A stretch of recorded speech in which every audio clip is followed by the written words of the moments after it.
High friends, welcome back to my channel.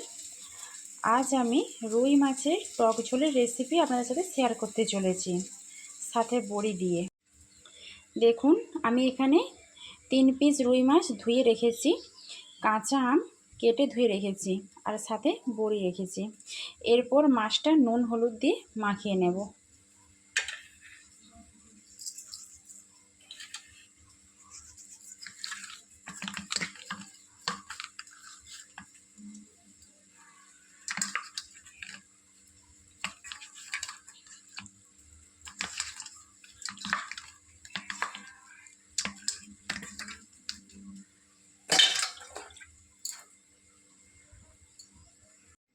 দেখুন আমি নুন হলুদ মাখিয়ে দিয়েছি মাছটা।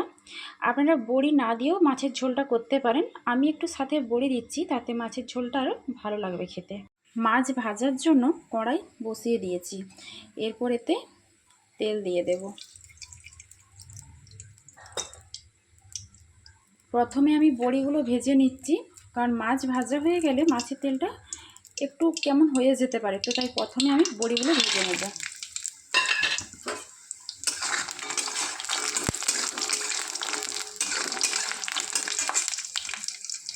দেখুন বড়িটা ভেজে নিয়েছি লাল করে, এরপর মাছটা বড়িটা ভেজে তুলে নিয়েছি, এরপর মাছটা দিয়ে দেব।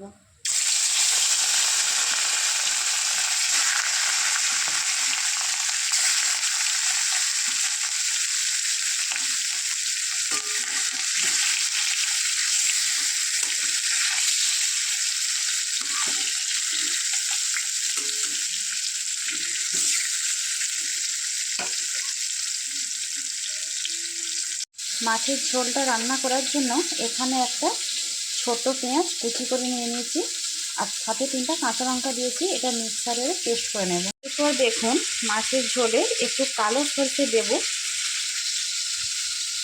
খুব বেশি না, সামান্য। দেখুন মিক্সারে পেস্ট করার জন্য কালো সরষে দিয়ে দিলাম। এতে একটু নুন দেব, কারণ নুন দিলে সরষেটা তেতো হয় না। এতে একটু জল দিয়ে দিচ্ছি পেস্ট করার জন্য। দেখুন সরষেটা পেস্ট করে নিয়েছি, এরপর এই সরষেটা আমি ছেঁকে নেব ছাঁকনিতে, কারণ এটা কালো সরষে তো। দেখুন মাছটা ভাজা হয়ে গিয়েছে। এরপর মাছ ভাজার তেলটাতেই আর একটু তেল দিয়ে দিচ্ছি। এরপর এতে একটু সামান্য 5 ফোড়ন,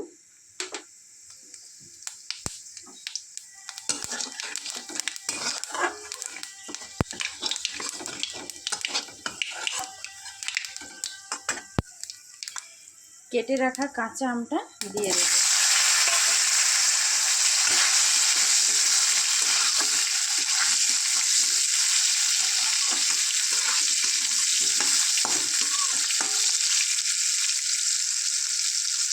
আমটা একটু নেড়ে নেব নুন হলুদ দিয়ে।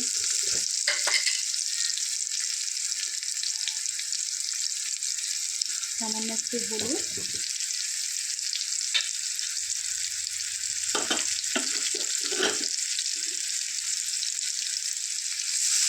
নুন দিয়ে দিলাম।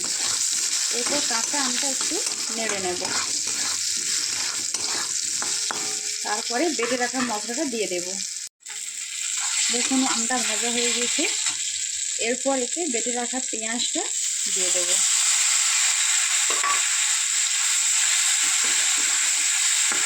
পেঁয়াজটা একটু হালকা ভাজা হয়ে যাবে।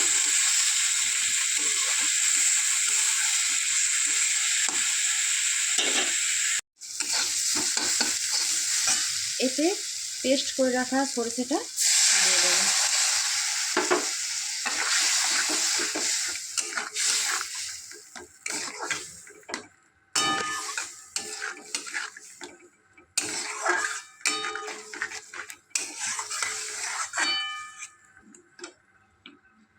মশলাটা একটু নেড়ে নেব, নাহলে মশলাটার গন্ধ ছাড়বে। দেখুন এইভাবে তেল ছাড়া পর্যন্ত মশলাটা কষিয়ে নিতে হবে। দেখুন এইভাবে তেল ছাড়া পর্যন্ত মশলাটা কষিয়ে নিতে হবে। মশলাটা কষে গিয়েছে, তেল ছেড়ে দিয়েছে, দেখতে পাচ্ছেন। এরপর এতে জল দিয়ে দেব। পরিমাণ মতো জল দেবেন আপনারা।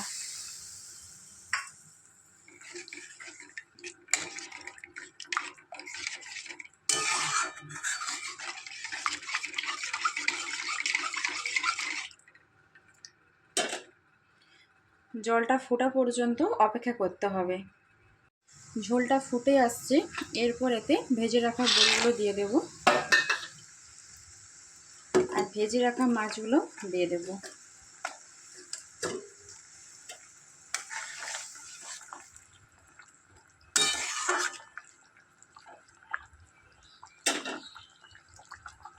এইভাবে একটু ফুটতে দিতে হবে।